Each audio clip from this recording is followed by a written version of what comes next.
తెలంగాణలో జరగనున్న ఎమ్మెల్యే కోట ఎమ్మెల్సీ ఎన్నికలకు అధికార కాంగ్రెస్ పార్టీ అభ్యర్థులను ఖరారు చేసింది. అసెంబ్లీలో కాంగ్రెస్ పార్టీ ఎమ్మెల్యేల సంఖ్యను బట్టి 4 స్థానాలు రానున్నాయి. అయితే ఆ 4 ఒక్క స్థానాన్ని మిత్రపక్షమైన సిపికి కేటాయించింది హస్తం పార్టీ. కాగా మిగతా 3 అభ్యర్థులపై తీవ్ర కసరత్తు చేసిన కాంగ్రెస్ నాయకత్వం పేర్లు ప్రకటించింది. ఎమ్మెల్సీ అభ్యర్థులుగా అద్దంకి దయాంకర్, విజయశాంతి, శంకర్ నాయక్ పేర్లను కాంగ్రెస్ నాయకత్వం ప్రకటించింది. 3 స్థానాల్లో ఒకటి ఎస్సీ, ఒకటి ఎస్టీకి కేటాయించగా మరొకటి మహిళలకు కేటాయిస్తూ అన్ని వర్గాలకు అవకాశం కల్పించే ప్రయత్నం చేస్తుంది. అయితే ముందు నుంచి పలువురు పేర్లు తెరపైకి రాగా చివరి నిమిషంలో ఊహించని విధంగా విజయశాంతి పేరు తెరపైకి వచ్చింది. ఇక కాంగ్రెస్ అధికార ప్రతినిధిగా హస్తం పార్టీకి బలమైన గొంతుగా ఉన్న అద్దంకి దయాకర్ను రేవంత్ రెడ్డి సర్కారు ఎమ్మెల్సీ టికెట్ కన్ఫర్మ్ చేస్తుంది.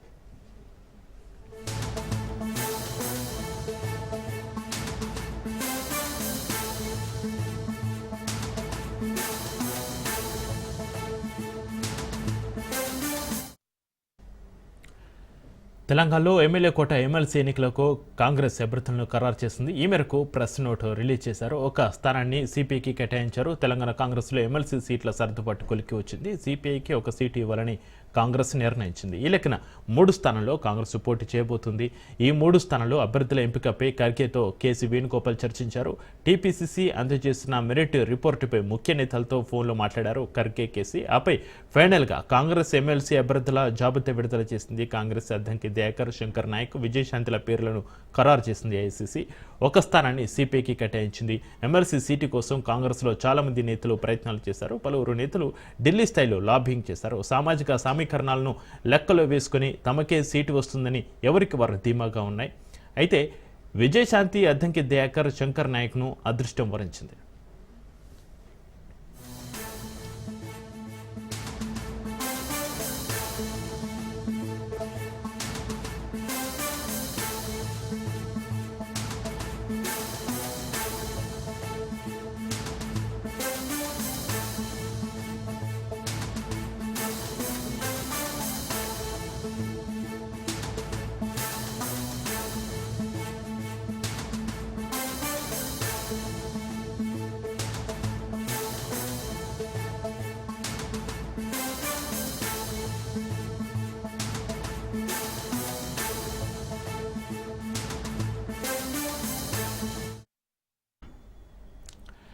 తెలంగాణలో జరగనున్న ఎమ్మెల్యే కోట ఎమ్మెల్సీ ఎన్నికలకు అధికార కాంగ్రెస్ పార్టీ అభ్యర్థులను ఖరారు చేసింది. అసెంబ్లీలో కాంగ్రెస్ పార్టీ ఎమ్మెల్యేల సంఖ్యను బట్టి 4 స్థానాలు రానున్నాయి. అయితే ఆ 4 ఒక స్థానాన్ని మిత్రపక్షమైన సిపికి కేటాయించింది హస్తం పార్టీ. కాగా మిగతా 3 అభ్యర్థులపై తీవ్ర కసరత్తు చేస్తున్న కాంగ్రెస్ నాయకత్వం పేర్లు ప్రకటించింది.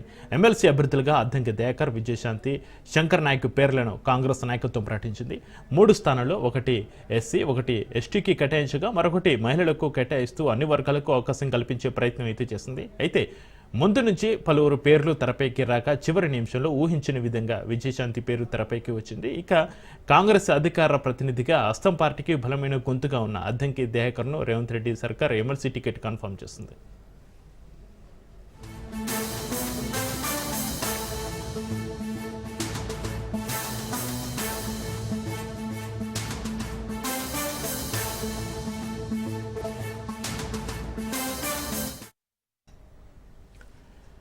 తెలంగాణలో ఎమ్మెల్యే కోట ఎమ్మెల్సీ ఎన్నికలకు కాంగ్రెస్ అభ్యర్థులను ఖరారు చేసింది. ఈ మేరకు ప్రెస్ నోట్ రిలీజ్ చేశారు. ఒక స్థానాన్ని సిపికి కేటాయించారు. తెలంగాణ కాంగ్రెస్లో ఎమ్మెల్సీ సీట్ల సర్దుబాటు కొలిక్కి వచ్చింది. సిపిఐకి ఒక సీటు ఇవ్వాలని కాంగ్రెస్ నిర్ణయించింది. ఈ లెక్కన 3 స్థానాల్లో కాంగ్రెస్ పోటీ చేయబోతుంది. ఈ 3 స్థానాల్లో అభ్యర్థుల ఎంపికపై ఖర్గేతో కేసీ వేణుగోపాల్ చర్చించారు. టీపీసీసీ అందజేసిన మెరిట్ రిపోర్టుపై ముఖ్య నేతలతో ఫోన్లో మాట్లాడారు ఖర్గే, కేసీ.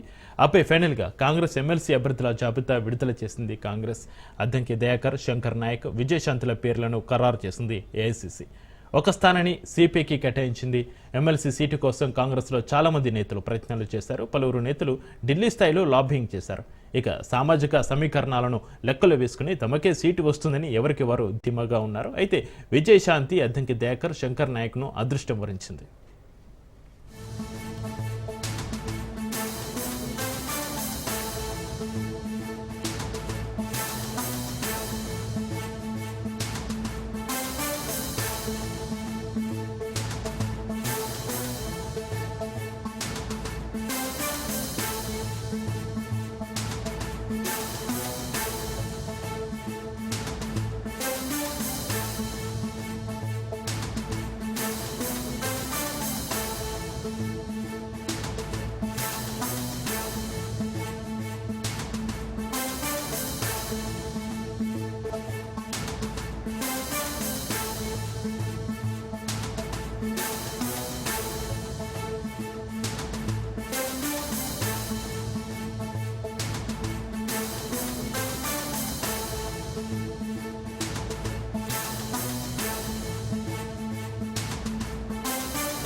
ఇక తెలంగాణలో జరగనున్న ఎమ్మెల్యే కోట ఎమ్మెల్సీ ఎన్నికలకు అధికార కాంగ్రెస్ పార్టీ అభ్యర్థులను ఖరారు చేసింది. ఇక కాంగ్రెస్ పార్టీ అభ్యర్థుల ఖరారు సంబంధించి మరింత సమాచారాన్ని మా bureau chief Rajireddy phone line అందిస్తారు. రాజిరెడ్డి, కాంగ్రెస్ ఎట్టకేలకు ఎమ్మెల్యే కోట ఎమ్మెల్సీ కింద 3 అభ్యర్థులను ఖరారు చేసింది. అయితే కాంగ్రెస్ సంఖ్యాపరంగా చూసుకుంటే 4 స్థానాలు వస్తాయి. అయితే మిత్రపక్ష పార్టీ అయినటువంటి సిపిఐ పార్టీకి ఒక స్థానాన్ని ఖరారు చేస్తున్నట్టు ఏఐసిసి ప్రకటించింది. ఈ యొక్క నేపథ్యంలో 3 అభ్యర్థులను అయితే ఖరారు చేసింది. అందులో భాగంగా మొదటగా అద్దంకి దయాకర్ చూసుకున్నట్టయితే ఎస్సీ సామాజిక వర్గానికి సంబంధించినటువంటి అద్దంకి దయాకర్ 2014 నుండి క్రియాశీలకంగా కాంగ్రెస్ పార్టీలో పనిచేస్తున్నాడు. తెలంగాణ ఉద్యమకారుడిగా అద్దంకి దయాకర్ కు పేరుంది. అంతేకాకుండా 2014, 2018 ఎన్నికల్లో తుంగతుర్తి నుంచి స్వల్ప ఓట్లతోనే ఓడిపోయాడు. అనునిత్యం ప్రజల్లో ఉంటాడు. అదేవిధంగా బీఆర్ఎస్ బీజేపీ వైఖరిని ఎండగడుతూ ఎప్పటికప్పుడు కౌంటర్లు వేస్తూ ఉంటాడు. అదే విధంగా కాంగ్రెస్ కూడా గత ఎన్నికల్లో తుంగతుర్తి నుంచి టికెట్ ఇవ్వలేదు. ఈ యొక్క నేపథ్యంలోనే అద్దంకి దయాకర్ని ముఖ్యమంత్రి రేవంత్ రెడ్డి కూడా ఖచ్చితంగా ఎమ్మెల్సీ ఇవ్వాలని కోరినట్టు తెలుస్తుంది. ఈ యొక్క నేపథ్యంలోనే అద్దంకి దయాకర్ కు ఎమ్మెల్సీ పదవి వచ్చింది. అదే విధంగా శంకర్ నాయక్ విషయానికి వస్తే శంకర్ నాయక్ గత 30 సంవత్సరాల నుండి కాంగ్రెస్ పార్టీకి సేవలు అందిస్తున్నారు. ప్రస్తుతం నల్గొండ డిసిసి అధ్యక్షుడిగా కొనసాగుతున్నారు. శంకర్ నాయక్ ఎస్టీ కోటలో శంకర్ నాయక్ ఈ యొక్క ఎమ్మెల్సీ అభ్యర్థిగా ఫైనల్ చేశారు. అయితే పిసిసి అధ్యక్షుడు మహేష్ కుమార్ గౌడ్ సామాజిక నేపథ్యం, సామాజిక కూర్పులో భాగంగానే శంకర్ నాయక్ పేరును తీసుకొచ్చినట్టు తెలుస్తుంది. ఎందుకంటే పిసిసి అధ్యక్షుడిగా బీసీ ఉన్నాడు మహేష్ కుమార్ గౌడ్. ఈ యొక్క నేపథ్యంలో సామాజిక కోణము, సామాజిక దృక్పథంతోనే ఇదంతా కూడా మహేష్ కుమార్ గౌడ్ రికమెండేషన్ తోనే, రిఫరెన్స్ తోనే ఈ యొక్క శంకర్ నాయక్ పేరు తీసుకొచ్చినట్టు తెలుస్తుంది. ఎందుకంటే ఓ వైపు ఇప్పటికే మీనాక్షి నటరాజన్ మొదటి నుంచి ఎన్ఎస్సిఐ లో ఉన్నారు. అదేవిధంగా కట్టర్ కాంగ్రెస్ కార్యకర్తలకు, నాయకులకే ప్రాధాన్యత ఇస్తా అని చెప్పారు. అదేవిధంగా మహేష్ కుమార్ గౌడ్ కూడా ఎన్ఎస్సిఐ నుంచే ఇప్పుడు పిసిసి అధ్యక్షుడు అయ్యారు. ఈ యొక్క నేపథ్యంలో ఖచ్చితంగా మొదటి నుంచి కాంగ్రెస్ పార్టీకి పనిచేసి కాంగ్రెస్ పార్టీలో ఉన్న వాళ్ళకే ఈ యొక్క అభ్యర్థిత్వాన్ని ఖరారు చేయాలనే యోచనలో భాగంగా ఎస్టీ సామాజిక వర్గానికి చెందినటువంటి బాలు నాయకును తీర మీద తీసుకొచ్చినట్టు తెలుస్తుంది.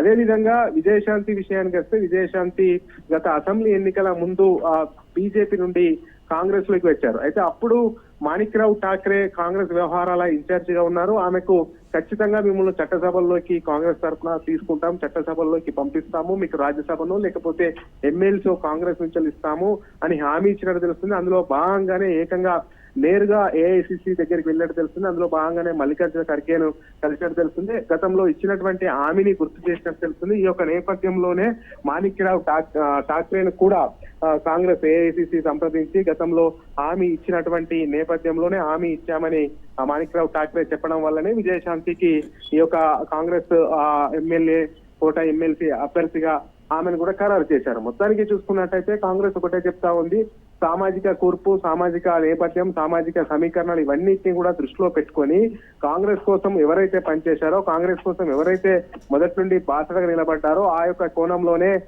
ఆలోచించి ఈ యొక్క అభ్యర్థిత్వాలను ఖరారు చేశాం. అందులో భాగంగానే మీనాక్షి నటరాజన్ కూడా కాంగ్రెస్ మొదటి నుంచి పనిచేసిన వాళ్ళకు ప్రియారిటీ ఇస్తామని చెప్పారు. కాబట్టి మీనాక్షి నటరాజన్ ఇన్ఛార్జ్ గా వ్యవహరిస్తున్నారు తెలంగాణకు. ఆమె కూడా ఎన్ఎస్సిఐ లో పనిచేశారు. ఎన్ఎస్సిఐ అధ్యక్షురాలుగా, జాతీయ అధ్యక్షురాలుగా ఉన్నారు. మొదటి నుంచి కాంగ్రెస్ లో క్రియాశీలకంగా ఆమె ఉన్నారు. అదే విధంగా మహేష్ కుమార్ గౌడ్ కూడా క్రియాశీలకంగా కాంగ్రెస్ లో ఉన్నారు. ఇప్పుడు పిసిసి అధ్యక్షుడుగా ఉన్నారు. కాబట్టి కాంగ్రెస్ కార్యకర్తలకు, కాంగ్రెస్ నేతలకు ఎవరైతే ప్రయోజనం చేకూర్చే వాళ్ళు ఉంటారో వాళ్లకు ఆ యొక్క నేపథ్యంలోనే ఈ యొక్క అభ్యర్థుల సెలక్షన్ జరిగిందనేది కూడా కాంగ్రెస్ చెప్తుంది. అదే విధంగా మొదటి నుంచి కూడా సిపిఐ తోని మిత్రపక్షంగా ఉంది. గత ఎన్నికల్లో కూడా మిత్రపక్షంగా వెళ్ళింది. అప్పుడే 2 ఎమ్మెల్సీ స్థానాలను కూడా సిపిఐకి ఇస్తామని మాటిచ్చారు. ఇప్పుడు రానున్న రోజుల్లో స్థానిక సంస్థల ఎన్నికలు కాంగ్రెస్ పార్టీకి అత్యంత ప్రతిష్టాత్మకంగా కాబోతున్న నేపథ్యంలో స్థానిక సంస్థల ఎన్నికలు కూడా సిపిఐతో పొత్తు కొనసాగించాలని కాంగ్రెస్ భావిస్తున్నటువంటి దరిమిలా ఈసారి కూడా సిపిఐకి ఒక సీటును కూడా ఖరారు చేసినటువంటి నేపథ్యం కనబడుతుంది. ఓవరాల్ గా కాంగ్రెస్ నాయకులు ఉత్కంఠకు తెరలేపారని చెప్పుకోవచ్చు. ఎందుకంటే రేపు నామినేషన్ చివరి రోజు కాబట్టి నామినేషన్ ఎవరెవరు వేయబోతున్నారు, ఎవరికి అభ్యర్థిత్వాలు ఖరారు కాబోతున్నాయి అనేది కూడా ఉత్కంఠకు తెరపడినట్టు తెలుస్తుంది. ఈ యొక్క నేపథ్యంలోనే రేపు ఎవరైతే ఈ యొక్క అభ్యర్థిత్వాలను ఖరారయ్యారో వాళ్ళు రేపు నామినేషన్ వేసే అవకాశాలు అయితే కనబడుతున్నాయి. చక్రి రాజిరెడ్డి, పలువురు నేతలు ఢిల్లీ స్థాయిలో లాబింగ్ చేశారో సామాజిక సమీకరణాలను లెక్కలు వేసుకుని తమకే సీటు వస్తుందని ఎవరికి వారు ధీమాగా అయితే ఉన్న పరిస్థితి. అయితే వారికి పార్టీ అధిష్టానం ఏ విధంగా సర్ది చెప్పే అవకాశం ఉంది రాజిరెడ్డి? ఖచ్చితంగా సామాజిక సమీకరణాలు చూసి సీనియర్ నేతలు కూడా తమకు ఎమ్మెల్సీ పదవి కావాలని కూడా ఆశించారు. అందులో భాగంగా విహెచ్ కూడా పెద్ద ఎత్తున లాబింగ్ చేశారు. విహెచ్ ఉమ్మడి రాష్ట్రంలో పిసిసి అధ్యక్షుడిగా పనిచేశారు. రాహుల్ గాంధీ కుటుంబానికి అత్యంత లాయలిస్టు, అతను కూడా ప్రయత్నం చేశారు. అదే విధంగా కుస్మ కుమార్ గతంలో వర్కింగ్ ప్రెసిడెంట్ గా పనిచేశారు. కుస్మ కుమార్ కూడా విశ్వ ప్రయత్నం చేశారు. కుస్మ కుమార్ కోసం ఏకంగా జగ్గారెడ్డి ఢిల్లీ వెళ్లారు. అదే విధంగా మాజీ ఎమ్మెల్సీ అయినటువంటి జీవన్ రెడ్డి కూడా అతను మరోసారి ఇవ్వాలి అని కూడా ఏకంగా శ్రీధర్ బాబు ఢిల్లీ వెళ్లారు. అయినా కానీ ఏమాఏమీలు పోటీ పడ్డా గానీ ఎవరికి కూడా ఆ సీటు ఎమ్మెల్యే కోట ఎమ్మెల్సీలో ఎవరికి ఇవ్వాలనేది కూడా జాతీయ నాయకత్వం తర్జన పడ్డది. అంతేకాకుండా ఏకంగా ముఖ్యమంత్రి సలహాదారు వేవ్ నరేందర్ రెడ్డి కూడా తీవ్రంగా పోటీ పడ్డారు. తనకు ఖచ్చితంగా ఎమ్మెల్సీ వస్తుందనేది కూడా ఆశాభావం వ్యక్తం చేశారు. కానీ ఎవరికి కూడా అంతు చిక్కకుండా ఏఐసిసి వ్యూహాత్మకంగా వ్యవహరించింది. ఎందుకంటే ఎవరైతే పార్టీ కోసము పనిచేశారో పార్టీకి ఎవరికి ఇస్తే బాగుంటుందనే కోణాల్లోనే ఆలోచన చేసింది. అందులో భాగంగానే ఈ యొక్క ముగ్గురిని తెర మీదకి తీసుకొచ్చింది. ఆ ఎస్సీ సామాజిక వర్గం నుంచి అద్దంకి దయాకర్, ఎస్టీ సామాజిక వర్గాల నుండి ఈ యొక్క నాయక్ని, అదే విధంగా విజయశాంతిని, ముగ్గురిని తెర మీదకి తీసుకురావడం వల్లనే ఈ ముగ్గురు కూడా ఎస్సీ, ఎస్టీ, బీసీ ఈ 3 సామాజిక వర్గాలనే మెయిన్ గా కాంగ్రెస్ పార్టీ చూస్ చేసుకుంది. అంతేకాకుండా వేం నరేందర్ రెడ్డి ఇప్పటికే ముఖ్యమంత్రి సలహాదారు ఉన్నారు కాబట్టి అతనికి ఆ పదవి ఉంది కాబట్టి అతనికి ఇవ్వలేదు. అదే విధంగా జీవన్ రెడ్డి విషయానికి వస్తే గతంలోనే ఎంపీగా పోటీ చేశారు, ఎమ్మెల్యేగా పోటీ చేశారు కాబట్టి అతనికి ఇవ్వలేదు. కుస్మ కుమార్ విషయానికి వస్తే జగ్గారెడ్డి తీవ్ర ప్రయత్నం చేసినా గానీ ఇప్పుడే అవసరం లేదు, తర్వాత సర్దుబాటు చేయొచ్చు అనేది కూడా కాంగ్రెస్ జాతీయ నాయకత్వం భావించినట్టు తెలిసింది. ఈ యొక్క నేపథ్యంలోనే వీళ్ళు అవుతేనే సూటేబుల్ అనే ఉద్దేశంతోనే ఓ వైపు పిసిసి అధ్యక్షుడు కూడా వ్యూహాత్మకంగా వ్యవహరించినట్టు తెలుస్తుంది. ఇందులో భాగంగానే ఈ ముగ్గురిని ఫైనల్ చేసినట్టు తెలుస్తుంది. రేపు ఈ ముగ్గురు నామినేషన్ అయ్యబోతున్నారు. Chakri right, thank you Rajireddy.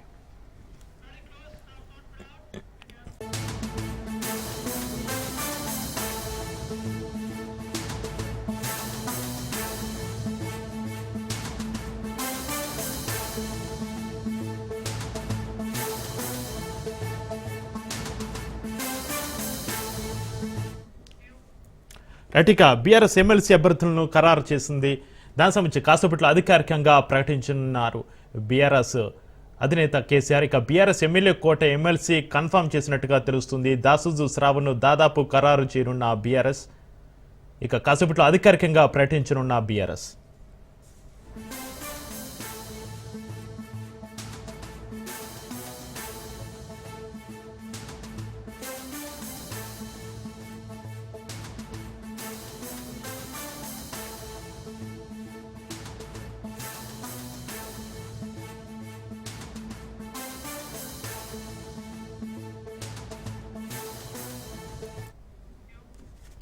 ఇక బీఆర్ఎస్ ఎమ్మెల్సీ అభ్యర్థుల ఖరారుకు సంబంధించి మరింత సమాచారాన్ని మా ప్రతినిధి సైదులు ఫోన్లను అందిస్తారు. సైదులు, మరి కాసేపట్లో ఎమ్మెల్యే కోట ఎమ్మెల్సీ అభ్యర్థిని బీఆర్ఎస్ పార్టీ ప్రకటించనున్నది. సంఖ్యాబలాన్ని బట్టి ఎమ్మెల్సీ ఒక స్థానం బీఆర్ఎస్ పార్టీకి దక్కే అవకాశం ఉన్న నేపథ్యంలో ఇక బీసీ సామాజిక వర్గానికి చెందినటువంటి నేతకి ఇవ్వాలని చెప్పేసి కేసీఆర్ నిర్ణయించినట్టుగా కూడా మనకైతే పార్టీ వర్గాల ద్వారాగా సమాచారం అందుతుంది. మరి కాసేపట్లోనే ఇటు బీసీ సామాజిక వర్గానికి చెందినటువంటి నేత దాసోజు శ్రవణ్ పేరు దాదాపుగా ఖరారైనట్టుగా కూడా తెలుస్తుంది. మరి కాసేపట్లో దాసోజు శ్రవణ్ పేరు బీఆర్ఎస్ పార్టీ అధినేత కేసీఆర్ మరి కాసేపట్లోనే ప్రకటించనున్నారు. కానీ ఎంతో ఆసక్తి నెలకొందని చెప్పవచ్చు. బీఆర్ఎస్ పార్టీలో కూడా ఎమ్మెల్యే కోట ఎమ్మెల్సీకి సంబంధించి ఆశావాహులు కూడా చాలా మంది ఎదురు చూశారు. ఎందుకంటే ఎస్సీ సామాజిక వర్గానికి ఇస్తారా, లేకపోతే ఎస్టీ సామాజిక వర్గానికి ఇస్తారా, బీసీ సామాజిక వర్గానికి ఇస్తారా అనేది కూడా ఎంతో మంది ఆశావాహులు ఎదురు చూశారు.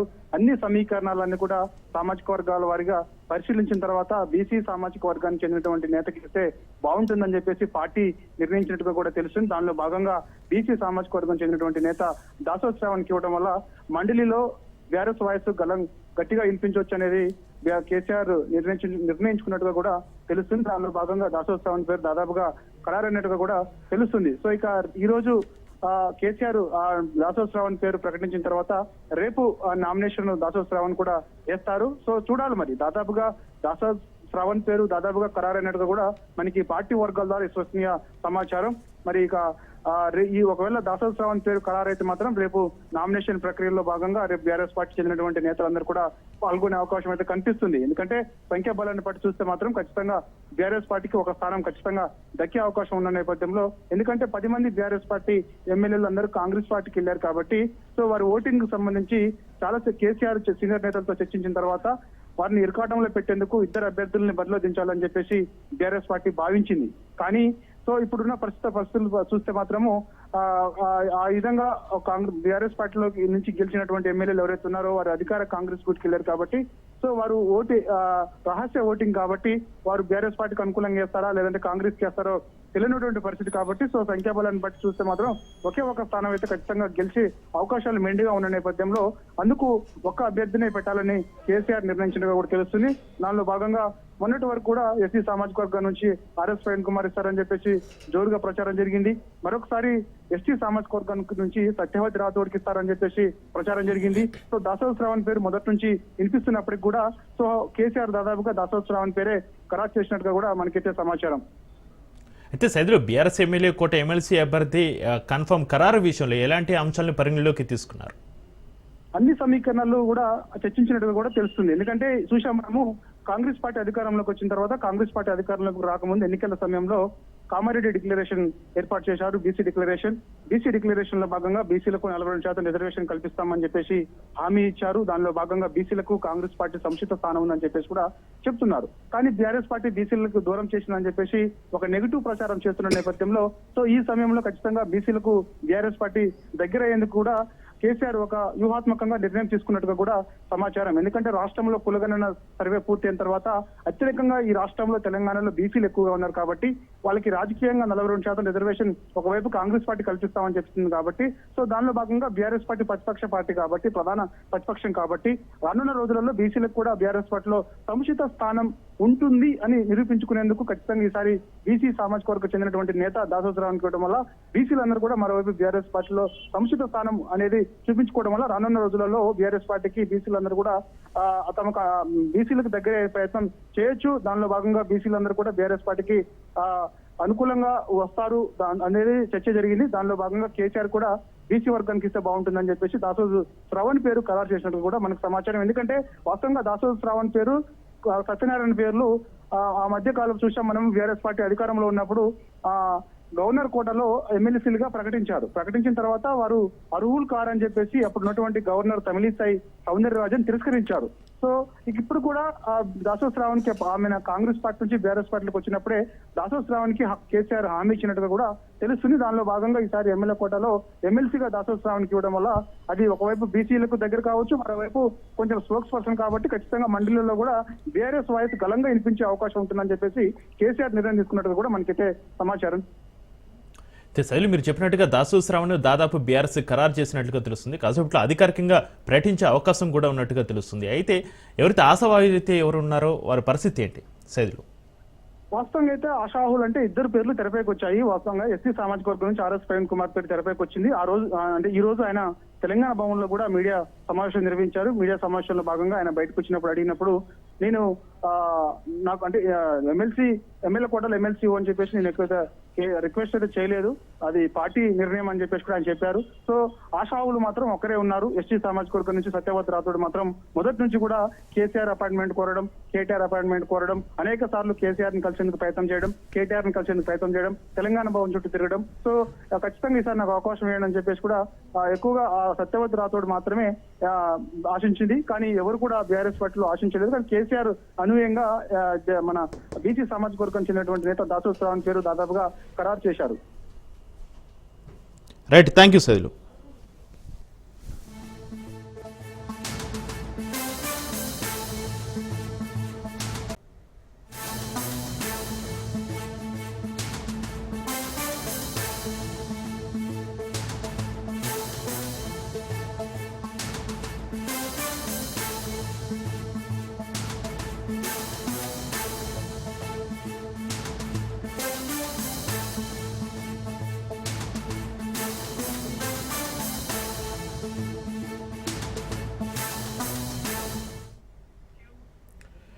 తెలంగాణలో జరగనున్న ఎమ్మెల్యే కోట ఎమ్మెల్సీ ఎన్నికలకు అధికార కాంగ్రెస్ పార్టీ అభ్యర్థులను ఖరారు చేసింది. అసెంబ్లీలో కాంగ్రెస్ పార్టీ ఎమ్మెల్యేల సంఖ్యను బట్టి 4 స్థానాలు రానున్నాయి. అయితే ఆ 4 ఒక స్థానాన్ని మిత్రపక్షమైన సిపిఐకి కేటాయించింది హస్తం పార్టీ. కాగా మిగతా 3 అభ్యర్థులపై తీవ్ర కసరత్తు చేస్తున్న కాంగ్రెస్ నాయకత్వం పేర్లు ప్రకటించింది. ఎమ్మెల్సీ అభ్యర్థులుగా అద్దంకి దయాకర్, విజయశాంతి, శంకర్ నాయక్ పేర్లను కాంగ్రెస్ నాయకత్వం ప్రకటించింది. 3 స్థానాల్లో ఒకటి ఎస్సీ, ఒకటి ఎస్టీకి కేటాయించగా మరొకటి మహిళలకు కేటాయిస్తూ అన్ని వర్గాలకు అవకాశం కల్పించే ప్రయత్నం చేస్తుంది. అయితే ముందు నుంచి పలువురు పేర్లు తెరపైకి రాక చివరి నిమిషంలో ఊహించని విధంగా విజయశాంతి పేరు తెరపైకి వచ్చింది. ఇక కాంగ్రెస్ అధికార ప్రతినిధిగా హస్తం పార్టీకి బలమైన గొంతుగా ఉన్న అద్దంకి దయాకర్ను రేవంత్ రెడ్డి సర్కార్ ఎమ్మెల్సీ టికెట్ కన్ఫర్మ్ చేసింది.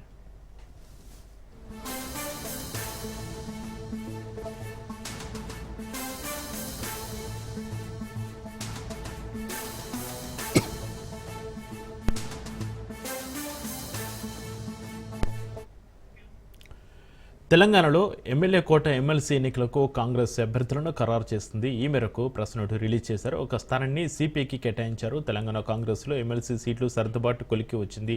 సిపిఐకి ఒక సీటు ఇవ్వాలని కాంగ్రెస్ నిర్ణయించింది. ఈ లెక్కన 3 స్థానాల్లో కాంగ్రెస్ పోటీ చేయబోతుంది. ఈ 3 స్థానాల్లో అభ్యర్థుల ఎంపికపై ఖర్గేతో కేసీ వేణుగోపాల్ చర్చించారు. టీపీసీసీ అందజేసిన మినిట్ రిపోర్టుపై ముఖ్య నేతలతో ఫోన్లో మాట్లాడారు ఖర్గే, కేసీ. ఇక ఆపై ఫైనల్గా కాంగ్రెస్ ఎమ్మెల్సీ అభ్యర్థుల జాబితా విడుదల చేసింది. కాంగ్రెస్ అద్దంకి దయాకర్, శంకర్ నాయక్, విజయశాంతుల పేర్లను ఖరారు చేసింది ఏఐసీసీ. ఇక ఒక స్థానానికి సిపిఐకి కేటాయించింది. ఎమ్మెల్సీ సీటు కోసం కాంగ్రెస్లో చాలా మంది నేతలు ప్రయత్నాలు చేశారు. పలువురు నేతలు ఢిల్లీ స్థాయిలో లాబింగ్ చేశారు. సామాజిక సమీకరణాలను లెక్కలో వేసుకుని తమకే సీటు వస్తుందని ఎవరికి వారు ధీమాగా ఉన్నారు. అయితే విజయశాంతి, అద్దంకి దయాకర్, శంకర్ నాయక్ను అదృష్టం వరించింది.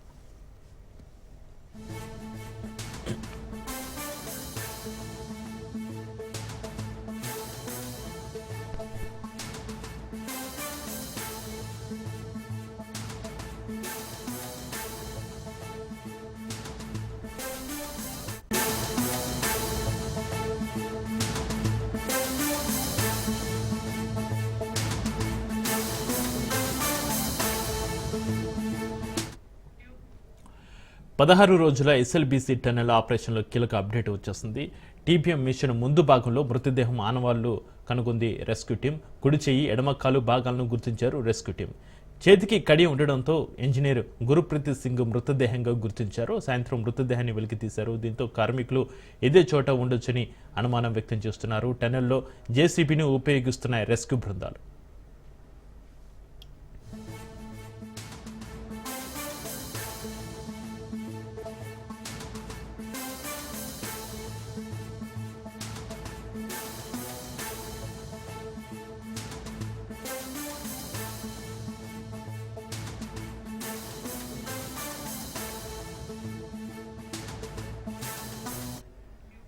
ఇక అటు ఎస్ఎల్బీసీ టన్నెల్లో ముక్కలు ముక్కలుగా టీపీఎం మిషన్ వస్తుంది. మిషన్ను కట్టర్తో కట్ చేశాయి రెస్క్యూ టీమ్స్. మిషన్ పార్ట్లను బయటకు పంపిస్తున్నారు సహాయకులు. ఈ ప్రక్రియ పూర్తయితే కార్మికుల ఆచూకీపై కొలికి వచ్చే అవకాశం ఛాన్స్ ఉంది. టన్నెల్ మొత్తం పొడవు 14 కిలోమీటర్లు కాగా 13.950 మీటర్ల వరకు క్లియర్గా ఉందన్నారు. 0 పాయింట్ వద్ద చివరి 50 మీటర్లు సంక్లిష్టంగా ఉందని చెప్పారు. చివరి 50 మీటర్లలో సహాయ చర్యలు చేపట్టేందుకు ఇబ్బందులు వస్తున్నాయని తెలిపారు. అక్కడ సహాయ చర్యలు చేపడితే రెస్క్యూ ఆపరేషన్ చేసే వరకు కూడా ప్రమాదమేనని అంటున్నారు.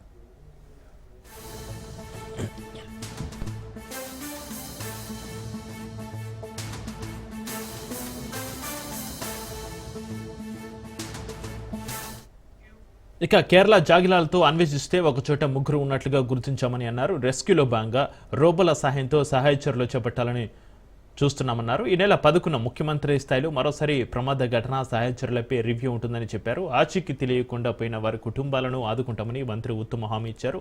2 రెస్క్యూ ఆపరేషన్లో 130 మంది నిపుణుల బృందం పాల్గొంది. గల్లంతైన వారిలో కొందరిని నేడు సాయంత్రానికి గుర్తించే అవకాశం ఉందని అన్నారు. అయితే ఆనవాళ్లు లభించడాన్ని అధికారికంగా మాత్రం ప్రకటించలేదు. కాసేపట్లో పూర్తిస్థాయి అప్డేట్స్ వచ్చే ఛాన్స్ ఉంది.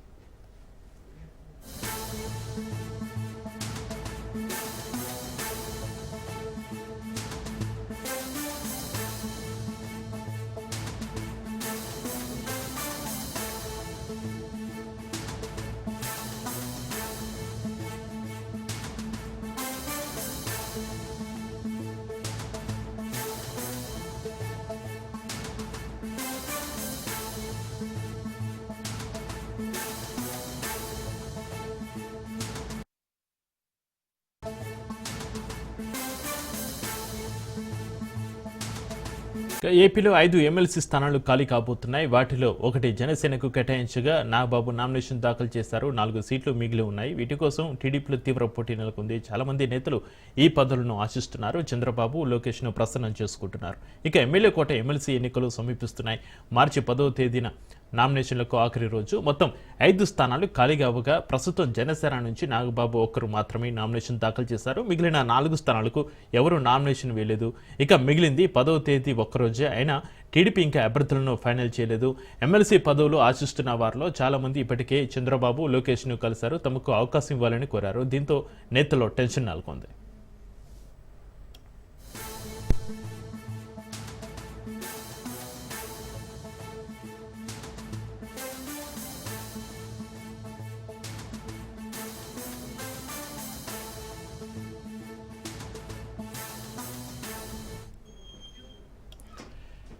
ఏపీలో 5 ఎమ్మెల్సీ స్థానాలు ఖాళీ కాబోతున్నాయి. వాటిలో ఒకటి జనసేనకు కేటాయించగా నాగబాబు నామినేషన్ దాఖలు చేశారు. 4 సీట్లు మిగిలి ఉన్నాయి. వీటి కోసం టీడీపీలో తీవ్ర పోటీ నెలకొంది. చాలా మంది నేతలు ఈ పదవులను ఆశిస్తున్నారు. చంద్రబాబు, లోకేష్ను ప్రసన్నం చేసుకుంటున్నారు.